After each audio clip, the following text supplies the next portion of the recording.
And I know you. I just came because I heard good music. You heard there was going to be free cookies? Yeah. Yeah. You know.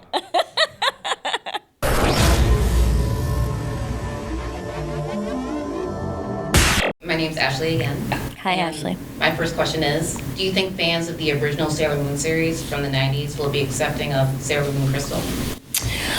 Well, they have been really, really accepting. It's interesting. We had a panel yesterday, a Sailor Moon panel with me and Jeremy and Robbie Damon, Sandy Fox, and then the original voice artist from the Sailor Moon, the Tuxedo Mask voice artist from Japan. And we were talking about how interesting it is that the fandom has been so accepting of us.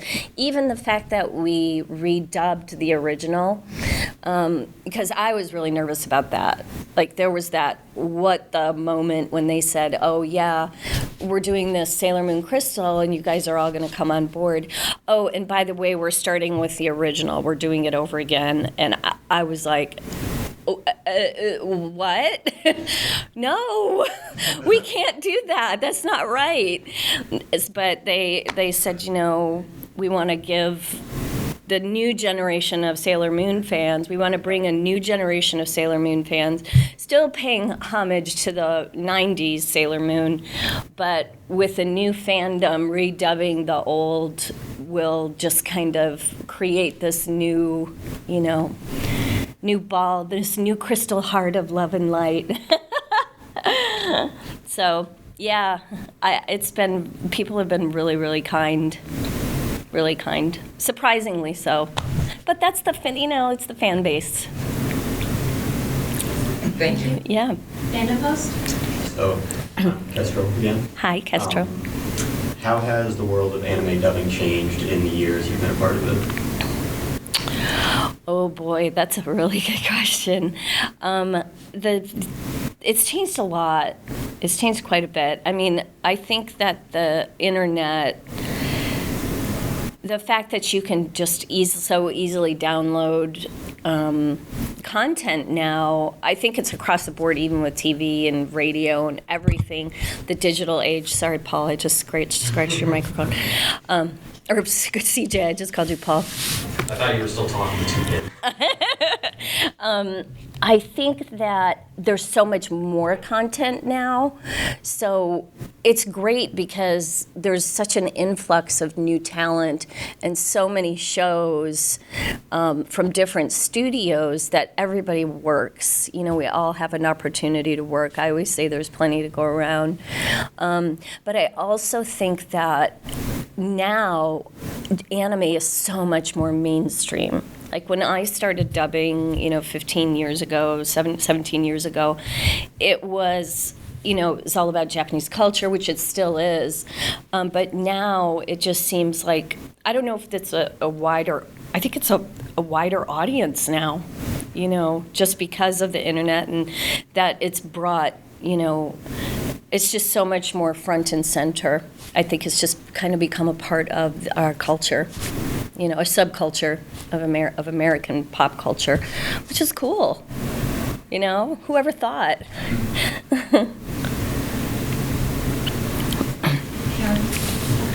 Howdy. Howdy. Seth Running at Anime Herald. Hi, Seth. How do you prepare for a new role when you're given a new character that you never performed before? What is your process for learning a new character? Well, it depends on, if I have an audition for the character. If I audition for the character, sometimes I'll have a base. If I book the character, then I can go in and I have a basis for where that character kind of lives. Although sometimes what happens, probably 50% of the time what happens is I'll do an audition and book a character, get to the studio, and the producer and director will say, we loved your audition, but we're not going to go that route with the character. We'd like to take it this way. So sometimes I think it's like a producer will request an audition from an actor, but they already maybe have a feeling that they want to cast this person. and if it's somebody that I've worked with a lot, like Aniplex, I do a lot of stuff with them.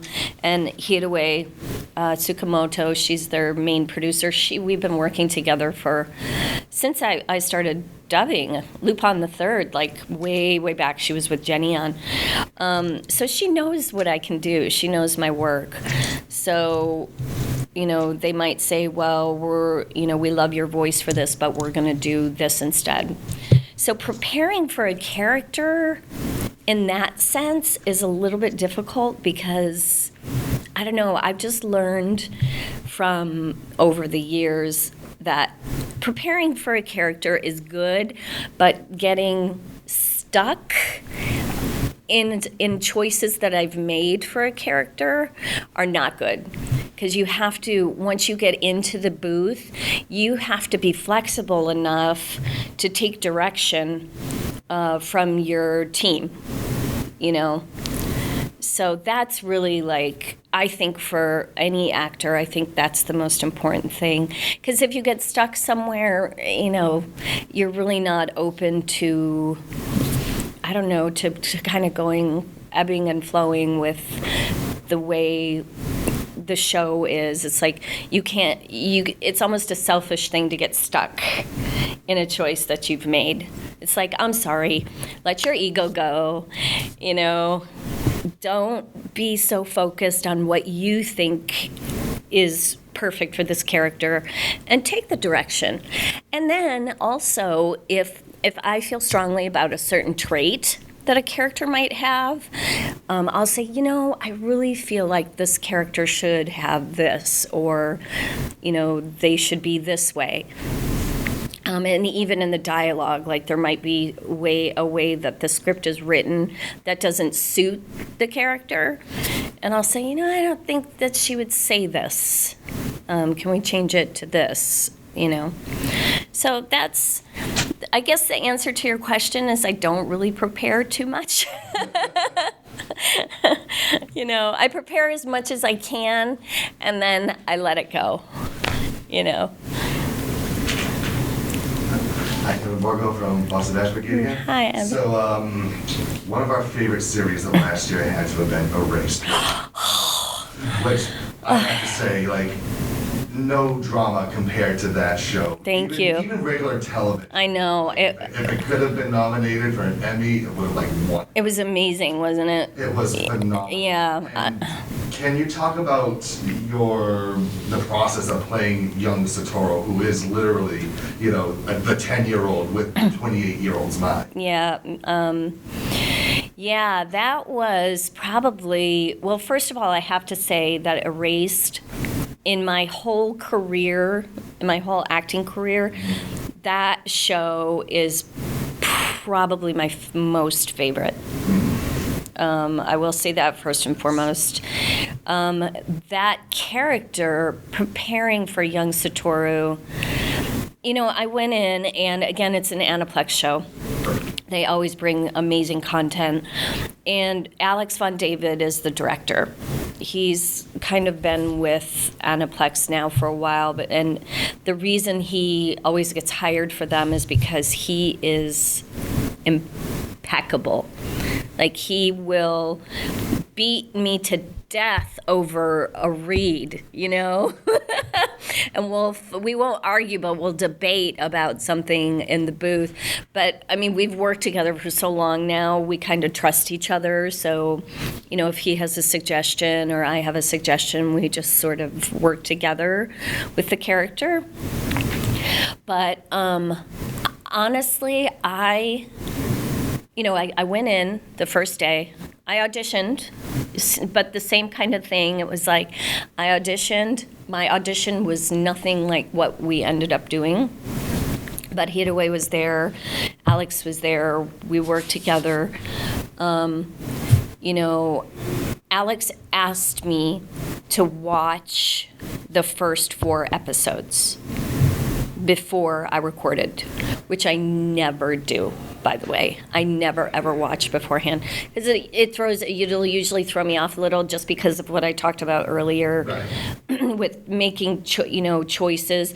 But in this particular instance, it was necessary just because of the back and forth between older Satoru and young Satoru.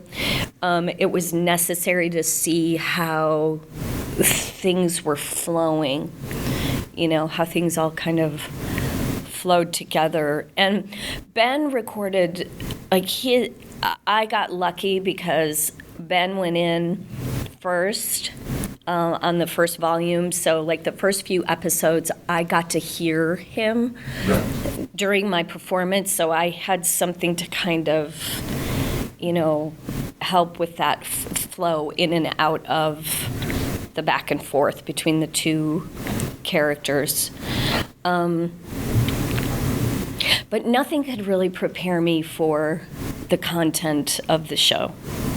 I mean, I don't know about you guys after watching it, but a session of Erased for the day, I would just be wrecked, emotionally wrecked. Let me tell you, because the episode where Hinatsuki has her first quick breakfast, I actually stopped watching Family Guy and The Simpsons afterwards. I gave up watching those shows because of how powerful Erased was. Wow. Yeah, it was unbelievable. But you shouldn't give up Family Guy. That's a great show. But thank you for asking about that. That's my baby. Very powerful show. Yeah, extremely. And the content of it, the theme, I think is important. What it's dealing with. I don't want to do a spoiler alert, but I just think it's the content was very, it's just something everyone should see. Yeah. Absolutely. Yeah.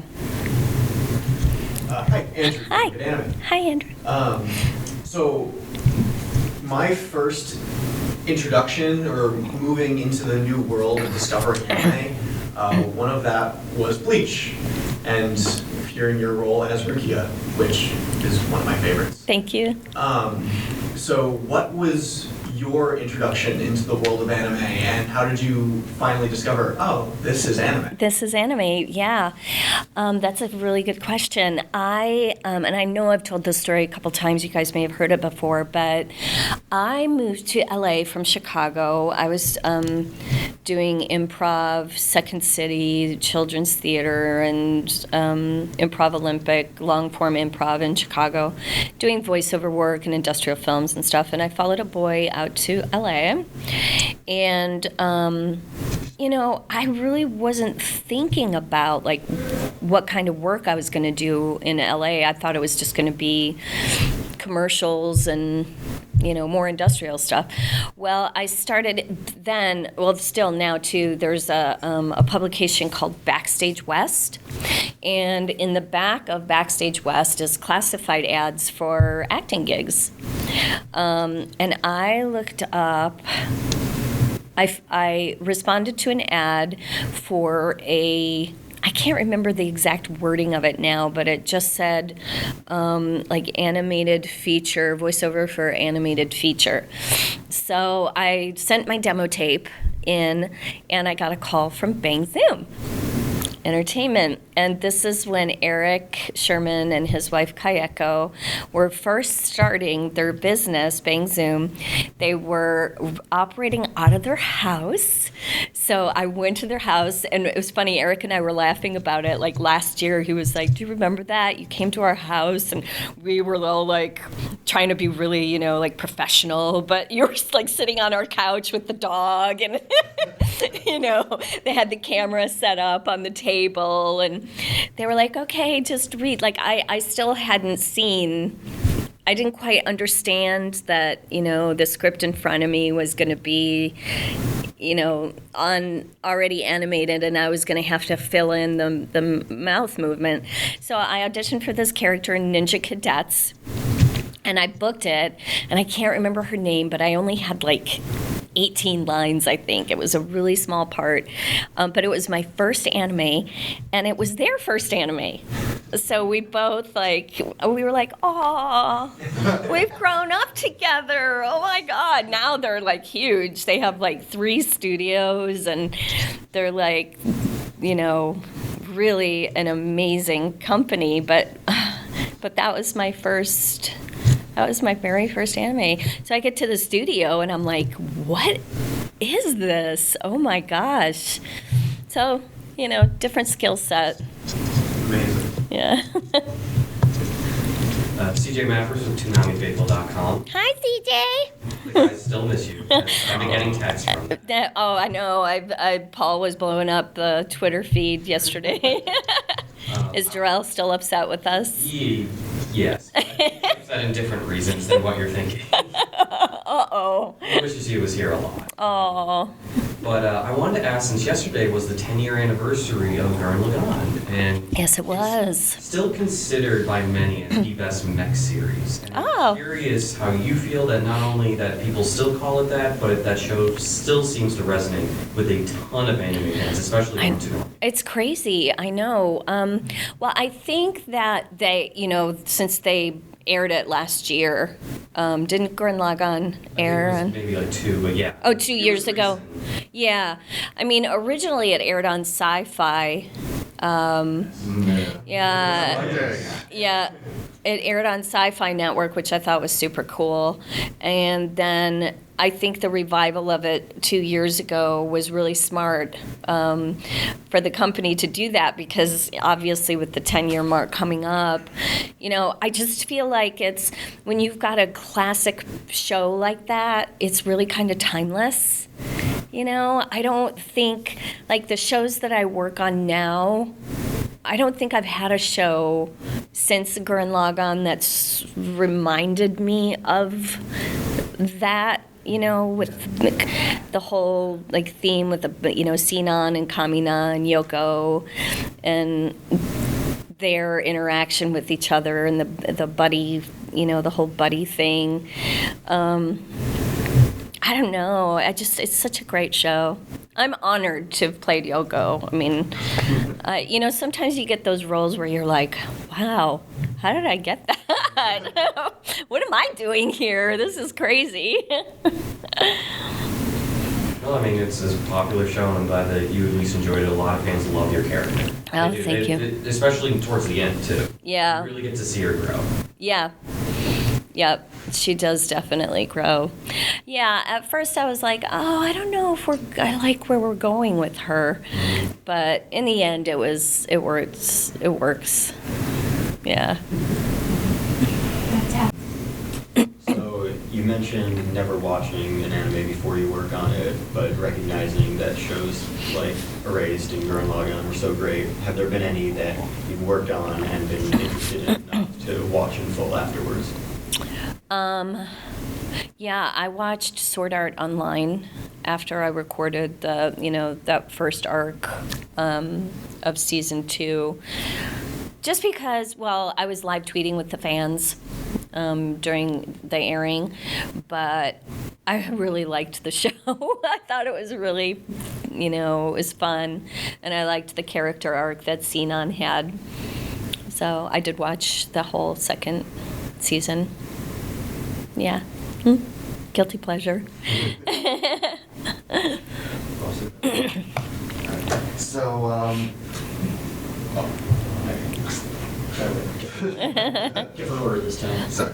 Alright, so what was it like returning to the character of Fujiko Mine and reuniting with most of the cast for the upcoming Italy season of Lupin III? Oh, the blue coat. The Blue Coat. The blue coat, which we're still waiting for. It was fun. Richard Epcar directed it. He and his wife Ellen Stern, and we were Facebooking, and he said, hey, Lupin's coming back. Are you interested? And I was like, sure, yeah. What's going on? And he said, well, we have this new series, the Blue Coat series, and I'm trying to get the whole original cast back together. Because there was a point in between where there was a movie that was done by another company, and they went with a whole new cast. So I was like, okay, yeah, let's do it. So it was fun. I mean, it was kind of rushed. They rushed us a bit, which I was a little upset about, especially since they didn't release it right away. I think we could have taken a little more time with it. But it's always a blast working with Richard. Like, he's so funny. He's like one of the original, after Bang Zoom, Richard Epcar, and there's another guy, Steve Kramer, who is one of the original anime dudes, and they both directed. I worked with them a lot when I first started, so Richard kind of helped to hone my skills, with dubbing. So it's always fun to be back in the booth with him. He's a riot. Yeah. I myself can't wait for the Blue Jacket series to come out. I think it's actually one of the best Lupin things ever. It's interesting. It's an interesting plot, a little bit different, because we see Lupin, we see them in a different, a different format with the third woman now in the picture. So it's interesting. Yeah. So, I would like to know, if you have one, do you have a favorite anime, not necessarily one that you've been in, a favorite show? A favorite show? Well, I was always a Speed Racer fan when I was younger, so, is it my favorite? I don't know if it was my favorite, but it was definitely in my periphery. It's been in my periphery for a long time, before I even knew what anime was. So, and I actually ended up, when they redid it, I played Speed's mom.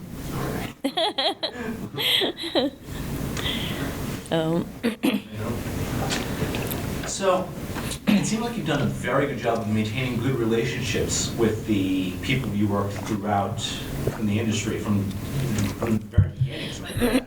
What do you attribute that to? How did you manage to do that? It's pretty easy, because everyone is so nice. Like I said before, I don't know, did I say that here? I'm losing track of who I said what to. The people that I work with in the voiceover community in LA, from my fellow actors to producers to studio heads to, directors, are so amazing.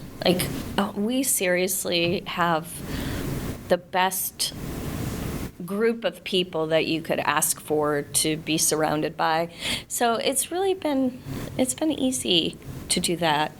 And I'm really more about, honestly, I don't really think about my work as work per se. I don't know how to, I'm not quite sure how to word it. It's really about my relationships with people. I'm more interested in that, in the formulation of my friendships and the relationships I have with people. And the work always comes out of that, because I'm enjoying what I'm doing so much that I think, that kind of culminates more work. And I try to be really easy to work with. I think in the business, you can't be a diva or an asshole. You really, seriously, because word spreads really fast, and if you are, people don't want to work with you. Or if you're, parading through a studio trying to, self-promote every time you walk in, it gets old. So I tend to shy away from that kind of stuff, and I just really concentrate on that human connection with people. It's important. It's an interesting life, but it's super fun. Did I answer? Yeah? Okay. All right. Another anniversary question for you. Toonami has just reached its 20th anniversary, and I'm curious what goes through your mind thinking, wow, this has been around for that long, and the fact that your voice has been on quite a lot. I know, I was going to say, wow, 20 years. It's just about how long I've been doing anime. Let's see. Yeah, wow, Toonami. It's crazy. That's crazy.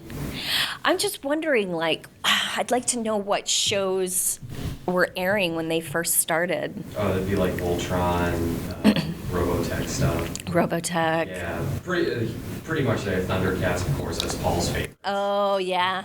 But Speed Racer. That's where it started. It's just, all of a sudden you see the progression of shows that have come forth, whether it be anime and even American action as well, like Batman Beyond, Justice League, that kind of stuff. Right. It's just really interesting hearing like from the voice actors of like, yeah, you know, I've grown with a lot of the fans, at least, you know, in a weird just like kind of relationship, just watching the shows kind of thing and connecting with maybe your characters. Yeah, it's so crazy to even think about that it's been 20 years.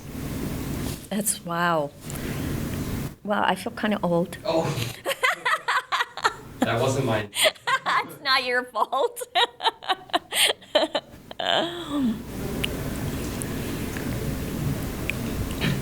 How has your experience been at Anime Boston this year? Oh my God. I was just telling my fiance that this has been like one of the nicest conventions. Well, first of all, I have to give a shout out to Vu, who is my handler, who has been like incredible. And the guest relations gal, Rhea, who set everything up, is just, I mean, they're super organized.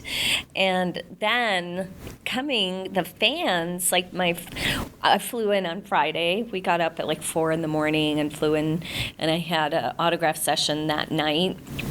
And I was exhausted, like so exhausted. But I told the guys, I said, you know, I don't want to, you know, they were like, well, we can limit, you know, autographs. And I said, well, let's open it up because I know a lot of people are coming from other states to see me, so I don't want to not get to them. So by the end of the line, and I'm so glad I did this, Vu, I had like 5 people in a row bring me artwork, like this beautiful artwork. I was literally like almost in tears because people are just gifting me, you know, these beautiful pieces of some of my characters that I did. And even yesterday, same thing. Somebody drew this really sweet little picture of Luna. And I had a couple of other pictures of Yukari and Rukia and Yoko. And I'm just like, oh my God, what is in the water here? Like, everybody is so talented. I don't know, a lot of like really talented artists in Boston. Yeah, so it's been wonderful. I love it. Glad you're having a good time. Thanks. So another Lupin series you worked on started Fukiko. Yeah. And that was dubbed by Funimation. Uh-huh. So what was the process like working for a studio outside of LA? How did that differ? Anything else like that? No. That was the only time. So Chris Sabat directed. It was his studio, Okratron in Texas. And what we did was he called me and said, hey, I have, you know, the series. You know, we would need you from this time. You know, it needs to be done by this date. He said we could fly you out for a weekend. Or he said, you know, can we get you out here? We could do like a 2 or 3 day stint where you're just in studio, you know, 8 hours each day and we're banging it out. And I was like, well, I could come on the weekend because during the week I couldn't really get away. So I flew out like the beginning of January, a couple years ago, and we literally recorded like 32 hours one weekend, and then I had to go back for a second weekend, fly to Texas, and record the second weekend. So we got it done in 2 weekends, but it was like 64 hours of recording, like just straight. I know. It was really intense, like super intense. That is the first time I've done that. I can't say I wouldn't do it again because we had fun and they were really lovely. Chris is super, super sweet and his wife. But it was really hardcore.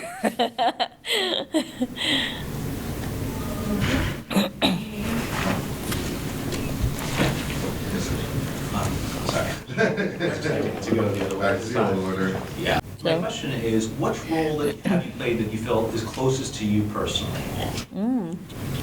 It's a good question. Rukia from Bleach. Yeah. I don't know, like, because we recorded for so long. That's the longest running show I've ever done, 7 years.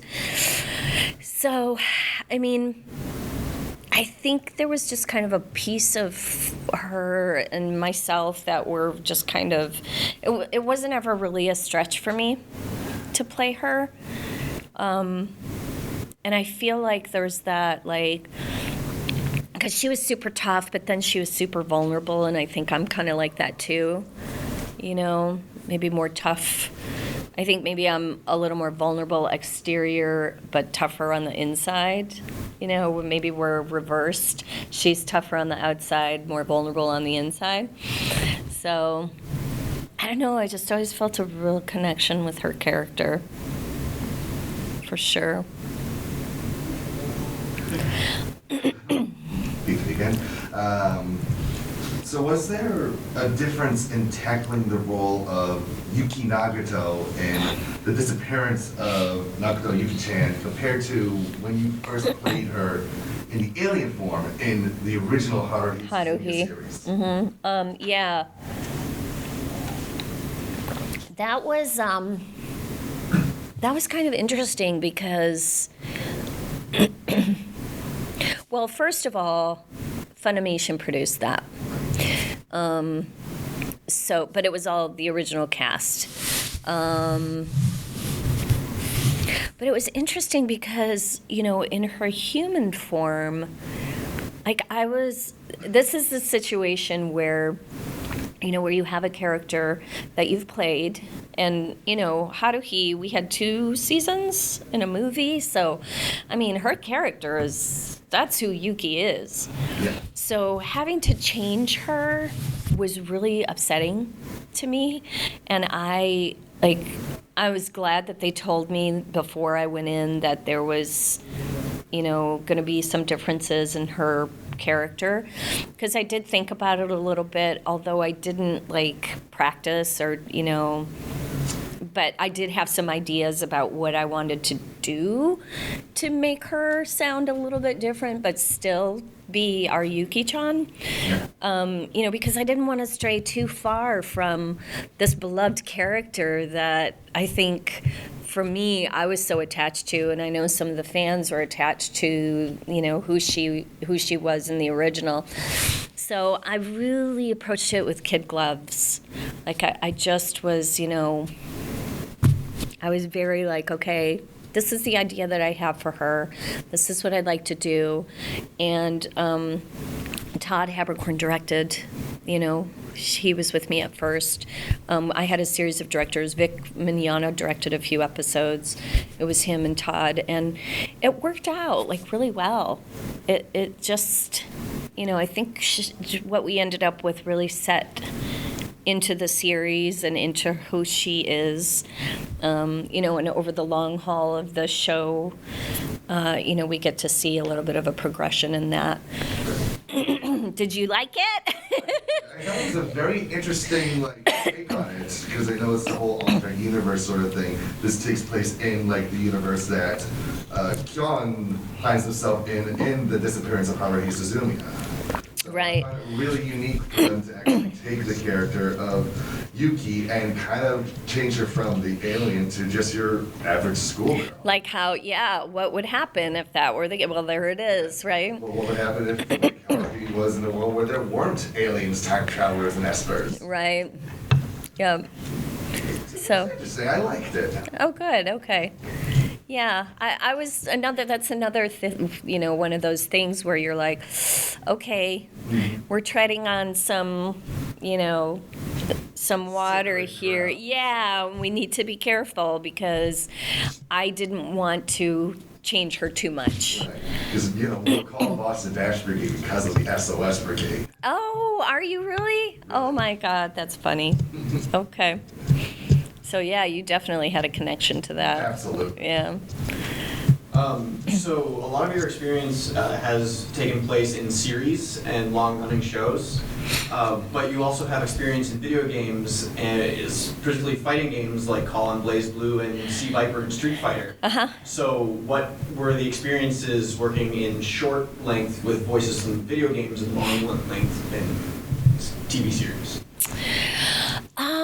Well, it's interesting because Steve Viper and Carl Clover, is that who you're talking Carl, about? yes. Carl? Those two characters, it's interesting for RPG games and like, you know, Carl, like the one that Carl is in, it's more, you get more of the story. Like there's a little bit more of a backstory. There's different levels of fighting games, which I'm sure you guys know.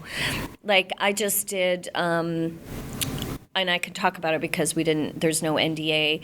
I just did a video game called Lawbreakers, where I play a female medic, Toki, and that really is like the difference between that kind of a video game and let's say the Carl Clover video game is like this, you know, because you've got the Lawbreakers thing where it's really, you know, first person shooter, and it's all about, you know, that you have like this much time to fit that character into that line and bring it to life as a playable, fun character for you guys to play.